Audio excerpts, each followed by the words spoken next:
All right, here we go.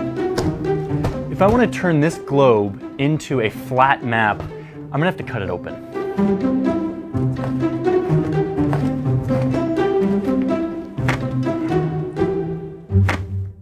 In order to get this globe to look anything close to a rectangle lying flat, I've had to cut it in several places.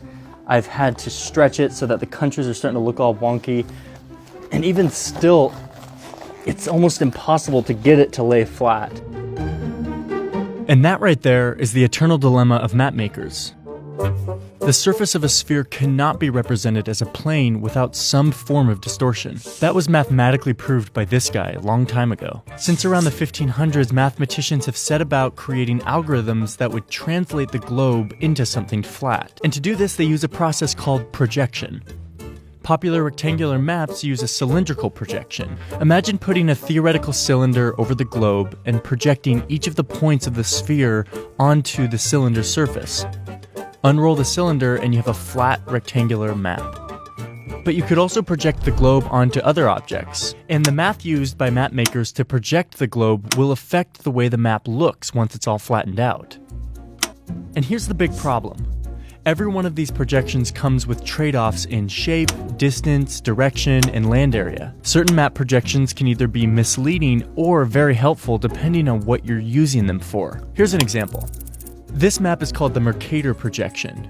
If you're American, you probably studied this map in school. It's also the projection that Google Maps uses. The Mercator Projection is popular for a couple of reasons. First, it generally preserves the shape of countries. Brazil on the globe has the same shape as Brazil on the Mercator Projection.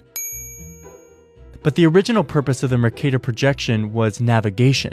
It preserves direction, which is a big deal if you're trying to navigate the ocean with only a compass. It was designed so that a line drawn between 2 points on the map would provide the exact angle to follow on a compass to travel between those 2 points. If we go back to the globe, you can see that this line is not the shortest route, but at least it provides a simple, reliable way to navigate across the ocean. Gerardus Mercator, who created the projection in the 16th century, was able to preserve direction by varying the distance between the latitude lines, and also making them straight, creating a grid of right angles.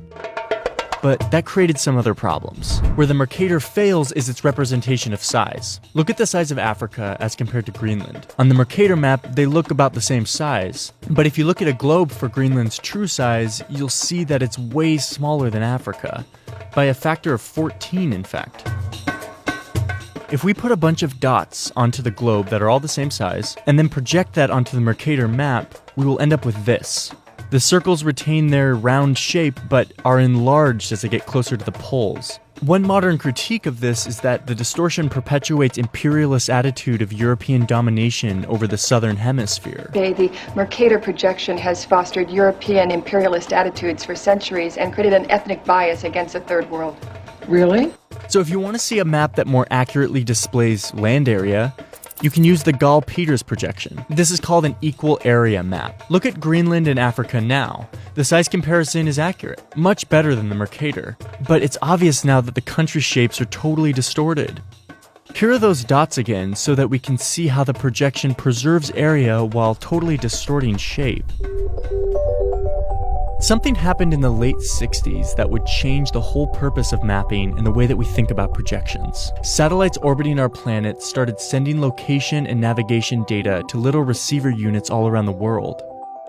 Today, orbiting satellites of the Navy Navigation Satellite System provide round-the-clock, ultra-precise position fixes from space to units everywhere in any kind of weather. This global positioning system wiped out the need for paper maps as a means of navigating both the sea and the sky. Map projection choices became less about navigational imperatives and more about aesthetic, design, and presentation. The Mercator projection, that once vital tool of pre-GPS navigation, was shunned by cartographers who now saw it as misleading. But even still, most web mapping tools like Google Maps use the Mercator. This is because the Mercator's ability to preserve shape and angles makes close-up views of cities more accurate. A 90-degree left turn on the map is a 90-degree left turn on the street that you're driving down. The distortion is minimal when you're close up. But on a world map scale, cartographers rarely use the Mercator. Most modern cartographers have settled on a variety of non-rectangular projections that split the difference between distorting either size or shape. In 1998, the National Geographic Society adopted the Winkel triple projection because of its pleasant balance between size and shape accuracy. But the fact remains that there's no right projection. Cartographers and mathematicians have created a huge library of available projections, each with a new perspective on the planet, and each useful for a different task. The best way to see the Earth is to look at a globe. But as long as we use flat maps, we'll have to deal with the trade-offs of projections. And just remember, there's no right answer. If you yourself want to poke fun at the Mercator projection, you can do so by going to thetruesizeof.com, which is a fun tool that allows you to drag around whatever country you want around the map and see how it is distorted depending on where it is. I also want to say a big thanks to Mike Bostock, whose open source project on map projections was a huge help in this video. I'll put a link for both of those things down in the description.